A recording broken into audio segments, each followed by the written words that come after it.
Selamat pagi pemirsa, saya Daniel Huta Barat akan menemani Anda dengan beragam informasi terkini di antaranya. Pesta narkoba oknum Kadis dan Kabid Keuangan Aceh ditangkap di Kota Medan. 3 tersangka pembunuhan wanita di Humbahas diringkus. Terjaring operasi justisi, pelanggar prokes di Karo dihukum bernyanyi dan push up. Selain cuplikan berita tadi, kami juga akan menghadirkan beragam informasi lainnya. Pemirsa, kita jelang sumur hari ini pagi selengkapnya.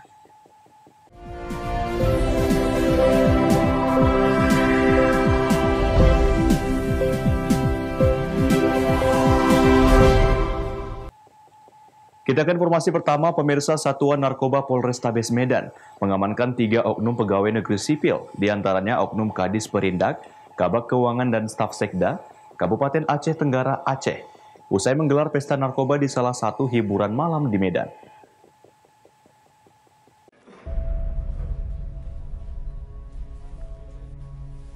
Ketiga oknum pejabat pemerintah Kabupaten Aceh Tenggara yang ditangkap usai pesta narkoba masing-masing berinisial RS yang menjabat sebagai Kepala Dinas Perindustrian dan Perdagangan, oknum Kabak Keuangan inisial ZK, dan staf umum Sekretaris Daerah inisial S.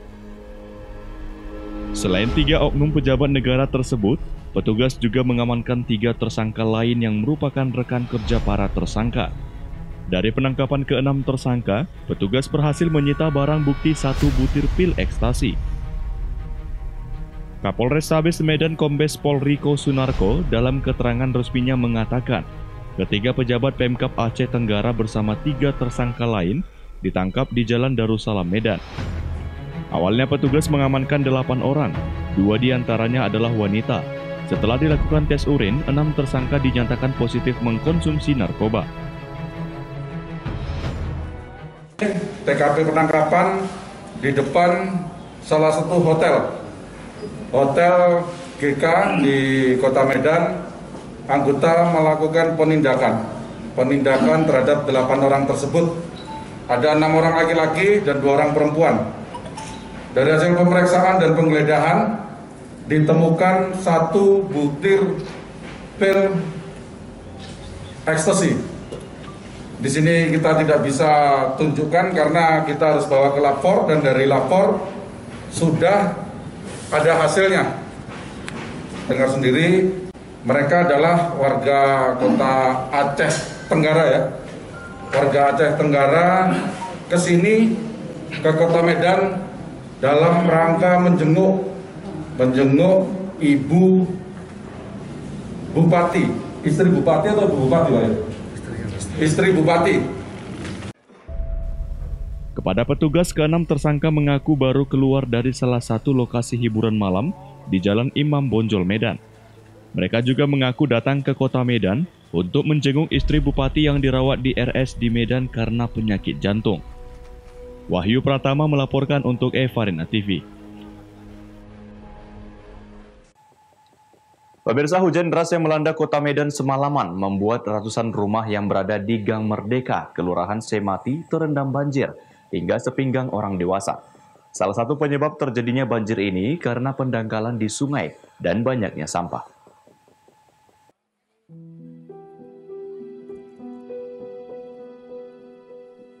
Tingginya intensitas hujan yang terjadi di Kota Medan membuat beberapa daerah yang berada di pinggiran Sungai Deli terendam banjir hingga sepinggang orang dewasa. Seperti di Gang Merdeka, Kelurahan Semati, Medan, hujan yang terjadi sejak malam hingga subuh pagi membuat ratusan rumah yang berada di bantaran Sungai Deli ini terendam. Tidak hanya itu, banjir yang terjadi juga merupakan hujan gunung kiriman. Selain itu, penyebab terjadinya banjir ini juga karena pendangkalan di sungai dan banyaknya sampah. Salah seorang warga mengatakan banjir yang terjadi di lingkungan 9 ini kerap terjadi dan tertinggi mencapai atap rumah. Saat ini belum terlihat posko dan dapur umum yang didirikan oleh pemerintah Kota Medan. Warga bahu-membahu memindahkan barang berharga ke rumah tetangga yang lebih tinggi. Sering bang, hampir kalau seminggu ya kadang 2 kali, kadang sebulan 5 kali. Itu bang, kalau hujan-hujan sini aja pun banjir, kena juga nih, basah juga bang, banjir juga ini. Bang, ini ada berapa kedalaman air ini, Bang? Ini kira-kira 1 meter lah. 1 meter. Kalau di dalam sana ada 1,5 meter ada. Itu yang sini 1 meter adalah. Warga berharap kepada pemerintah untuk segera mengatasi masalah banjir di kawasan pemukiman padat penduduk tersebut. Wahyu Pratama melaporkan untuk Evarina TV. Pemirsa, tingginya curah hujan beberapa hari ini di kota Binjai, Sumatera Utara membuat air sungai Bangkatan meluap. Akibatnya ratusan rumah terendam banjir.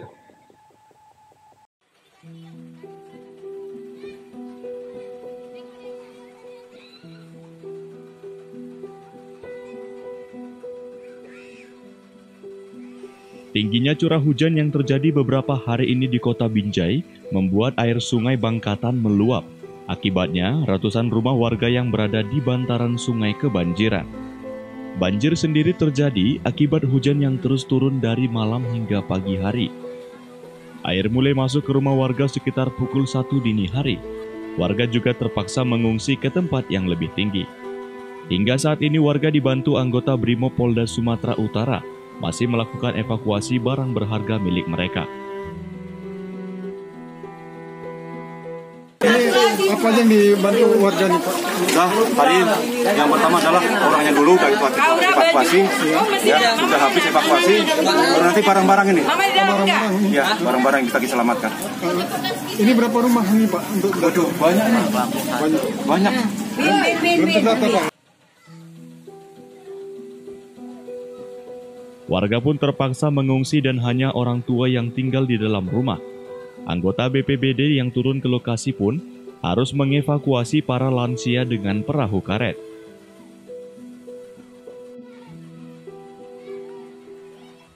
Jam berapa kira-kira airnya naik tadi, Bu? Kalau air mulai naiknya, yang derasnya sekitar jam 5. Jam 5 pagi ya? Jam 5 pagi, pas ajan.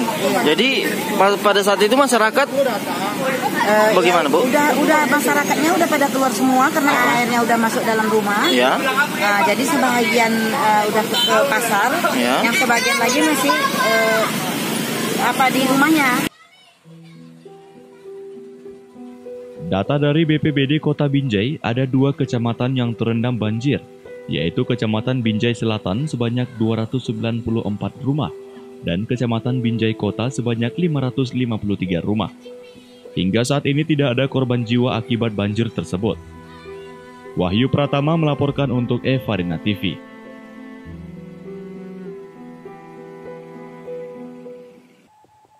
Sebut hari ini masih akan kembali sesaat lagi, tetaplah bersama kami.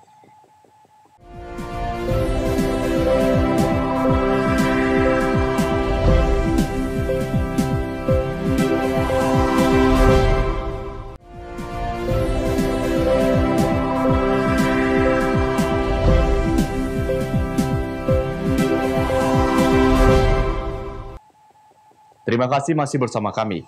Pemirsa, misteri penemuan mayat di perladangan Asobe, Dusun Lumban Sonang, Desa Said Nihuta, Kecamatan Dolok Sanggul, Kabupaten Humbang Hasundutan, Sumatera Utara, akhirnya terungkap. Mayat tersebut adalah Kurnia Maya Sari, 33 tahun, warga Kecamatan Patumbak, Kabupaten Deli Serdang, dibunuh dan ditinggalkan di gubuk milik seorang sekretaris PUPR Kabupaten Humbang Hasundutan.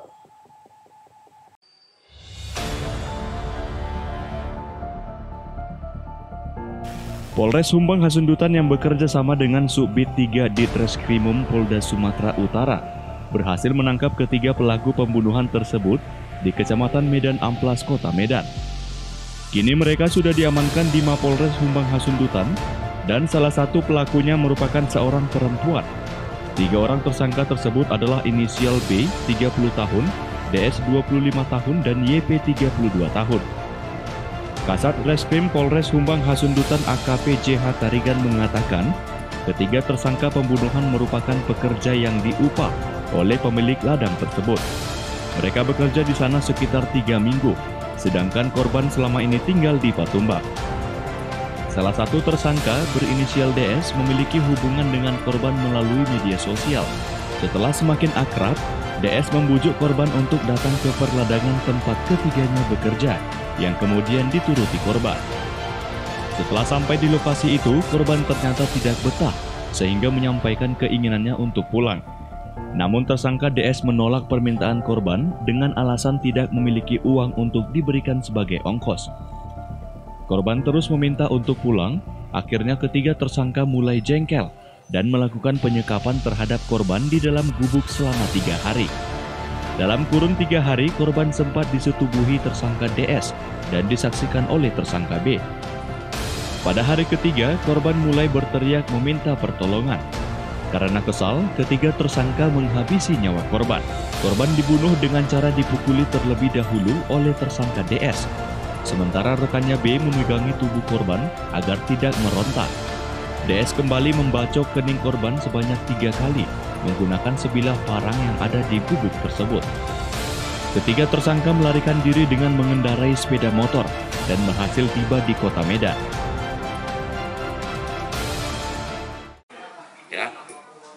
Dengan membawa sepeda motor dan lari ke arah Dolok Sanggul berboncengan 3. Setelah sampai Dolok Sanggul, mereka langsung berangkat ke arah Medan. Ya, ke arah Medan tetap dengan berboncengan 3 menggunakan sepeda motor tersebut. Dan sesampainya di Amplas, simpang Amplas Medan, mereka kehabisan bensin. Ya, mereka kehabisan bensin. Kemudian mereka menunggu di situ untuk niat menjual salah satu handphone mereka untuk bisa mengisi bensin dan melanjutkan perjalanan mereka ke arah rencana mereka lari ke arah Binjai. Ya. Karena kita langsung melakukan pengejaran, ya, setelah olah TKP pada saat itu juga anggota langsung kita berangkatkan untuk berangkat ke Medan mengejar mereka berbekal nomor handphone yang mereka miliki. Ya, nomor handphone yang mereka miliki. Dan kita kerjasama dengan Subdit 3, ya, Subdit 3 Krim Polda Sumatera Utara. Kita bekerja sama melakukan pelacakan dan berhasil mengamankan mereka pada saat itu sekitar pukul 1:30 siang, ya, di simpang Amplas tersebut, dan kita bojong ke Polres Membahas untuk dilakukan proses selanjutnya. Hingga kini kegiatan prarekonstruksi masih dilakukan. Ketiga tersangka terancam kurungan seumur hidup karena diduga melakukan pembunuhan berencana. Rahmat Tinton Banjarnahor melaporkan untuk Evarena TV.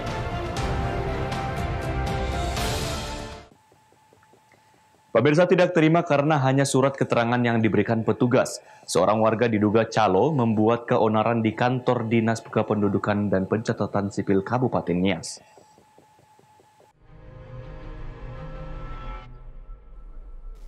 Seorang warga bernama Ali Sokin Lawolo yang diketahui identitasnya beralamat di Batam dan diduga sebagai calo atau perantara membuat keonaran di Dinas Kependudukan dan Pencatatan Sipil Kabupaten Nias.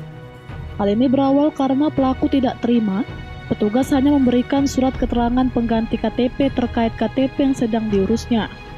Setelah menerima surat keterangan pengganti KTP elektronik dari petugas, pelaku sontak mengamuk dengan membanting kursi, menendang pintu ruangan dan naik ke atas meja petugas pelayanan. Melihat ulahnya semakin tidak bisa dikendalikan, meskipun terus dihalau oleh pegawai Dinas Dukcapil, pihak kepolisian dari personel polsek setempat pun turun tangan dan langsung mengamankan pelaku.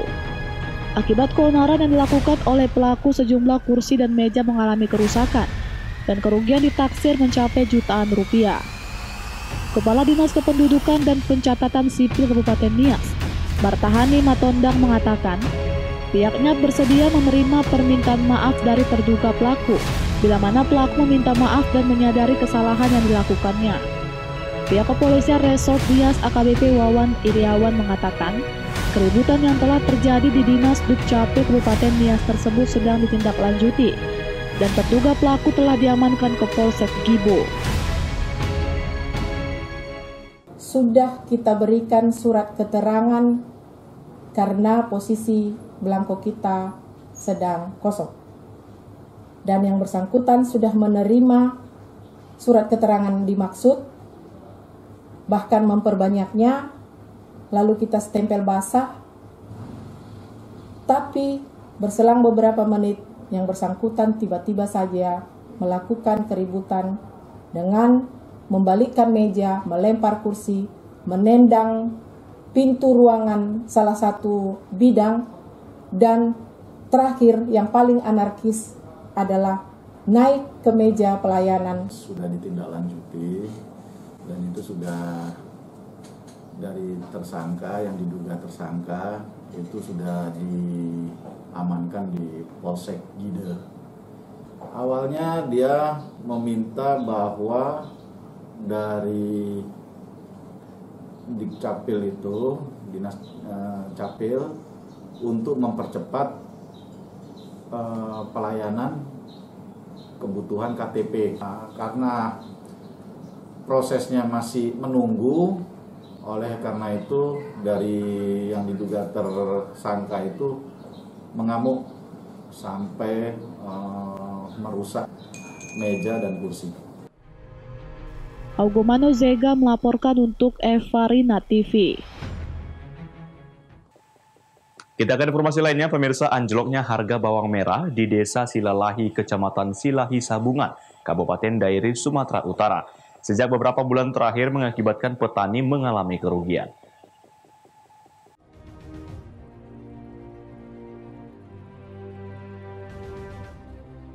Sejak beberapa bulan terakhir, harga bawang merah di Desa Silalahi, Kecamatan Silahi Sabungan, Kabupaten Dairi, mengalami penurunan harga. Akibat anjloknya harga bawang di daerah ini, membuat perekonomian warga semakin menurun. Saat ini bawang merah dengan kualitas terbaik hanya laku dijual kepada pengepul seharga Rp10.000 saja, dan kualitas sedang hanya Rp8.000 per kilonya. Dengan turunnya harga bawang ini berdampak juga kepada para buruh pemotong bawang merah karena upah pekerja terpaksa harus dikurangi dari upah biasanya.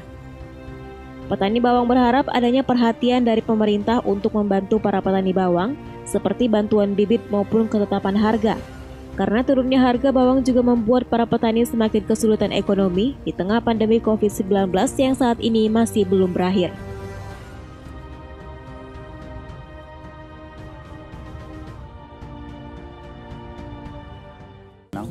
Ini harga bawang sekarang murah. Berapa itu? Ya, yang paling tinggi lah 10.000 sekarang. Yang bagus ya? Yang bagus. Kalau nggak bagus dia? Kalau nggak bagus 8.000, 7.000. Itu masuk kategori kayak mana itu, Nang? Murah atau gimana? Murah lah, nggak sesuai lah. Biasanya kalau normalnya berapa itu? Kalau normalnya di sini ya lah, kalau biar jangan rugi petani, 20-25.000.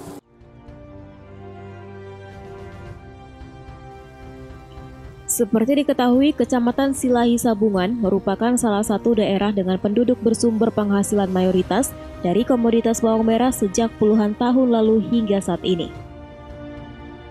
Penta News Sembiring melaporkan untuk Evarina TV.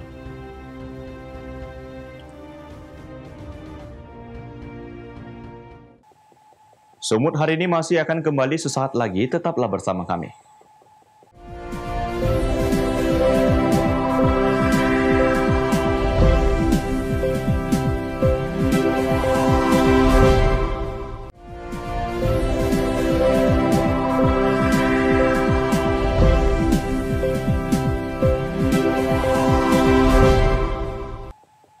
Terima kasih masih bersama kami. Pemirsa, personil gabungan gelar operasi justisi penegakan protokol kesehatan di Kabupaten Karo, Sumatera Utara. Masyarakat yang terjaring tidak menggunakan masker langsung diberikan hukuman bernyanyi lagu Indonesia Raya maupun push up oleh petugas.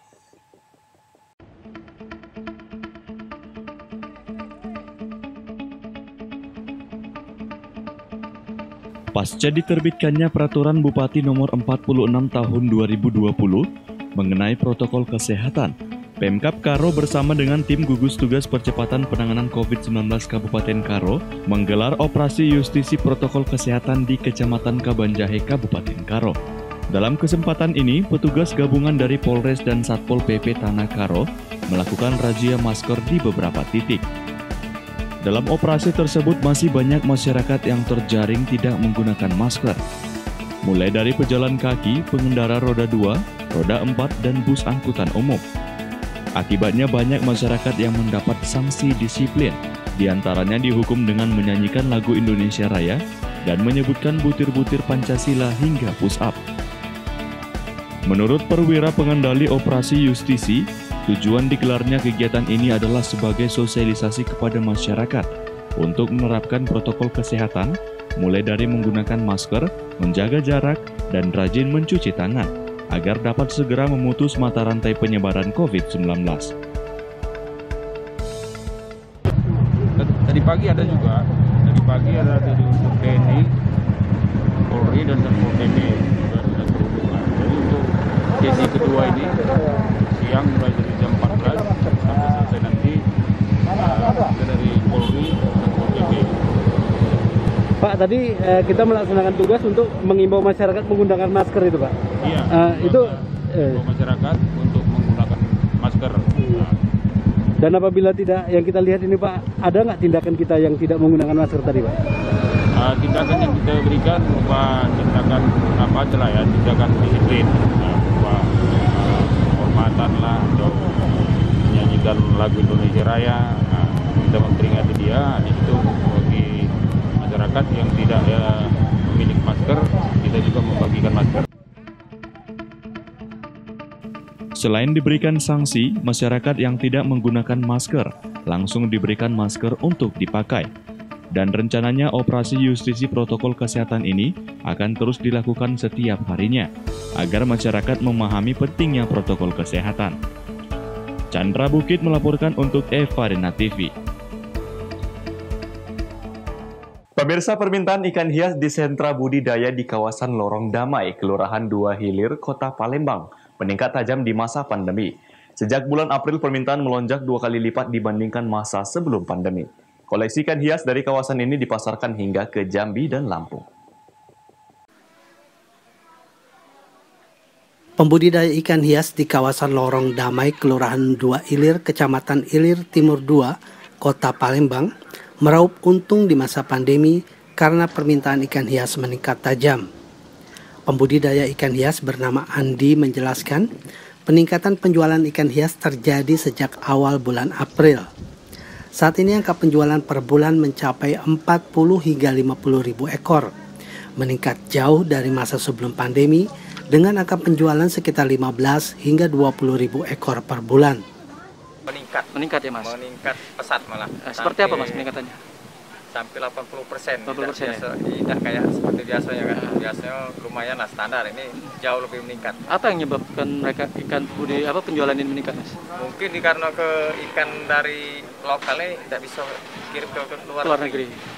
Jadi mungkin tidak bisa keluarnya ke luar negeri, dia lokal. Jadi keluarnya cuma ke Palembang, ke Lampung. Untuk melayani tingginya permintaan, Andi mempekerjakan lebih banyak orang. Alhamdulillah, justru selama pandemi ini dia agak masuk usahanya lancar ya Pak Jani? Karena dari masing mereka jauh dari masing provinsi. Ada dari Riau, dari Jambi, kemarin kan yang dari luar kota lah. Luar kota. Iya, justru meningkat. Ihsan ini. Iya, karena jualnya dalam kota. Dalam kota. Dan mereka sistem online tadi kan online. Datang. Iya. Kampung budidaya ikan hias di Kelurahan Dua Hilir ini dahulunya merupakan kawasan kumuh. Keberadaan budidaya ikan hias sejak tahun 1994 menjadi penggerak roda perekonomian warga.